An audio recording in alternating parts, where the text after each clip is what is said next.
Good day, my name's Jacob Breers, and I'm from a company called Northern Solutions. Today, I want to talk to you about water. Fresh water is by far our country's most valuable resource. We can survive without gold, but we can't survive for more than 3 days without water. Given its value, you would be right to think that we should do everything in our power to optimize releases from the hundreds of dams in our country.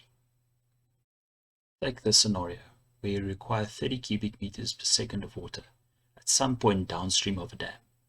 It's not as simple as just releasing 30 cubic meters per second at the dam itself. You have evaporation along the river, abstractions for agricultural and urban usage, return flows from these users back into the river, and inflows from other rivers. Over and above this, all these contributions and abstractions from the river vary with time. Because of the complexity of modeling all these factors, the traditional approach by the Department of Water Affairs has been to work with a monthly release schedule, not taking into account any real-time variability. Let's consider the repercussions of this conservative approach. For the Orange River, more than 500 million cubic meters of water runs into the ocean every year. This is the equivalent of 3 times the annual water usage of the city of Cape Town. And in rand value, if you put it in terms of the price of water permits, this would be worth 700 million rand.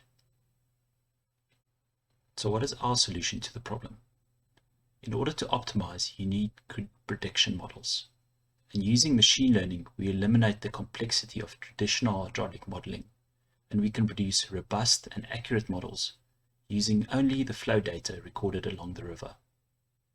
These machine learning models account for all other factors by learning from the historic flow data we present to them. It's worthwhile to note that our approach could just as easily be applied to a river in India as a river in the Eastern Cape. To compare the accuracy of our machine learning models to the traditional approach, here are some results from a traditional hydraulic model prepared by the Department of Water Affairs. You can see some significant errors between the predicted flow in black and the actual recorded flow in green. In comparison, our models have a far lower error rate. This allows us to build powerful and practical optimization models with low data requirements. So, what's next for us? We naturally approached the Department of Water Affairs immediately after our research started showing promise.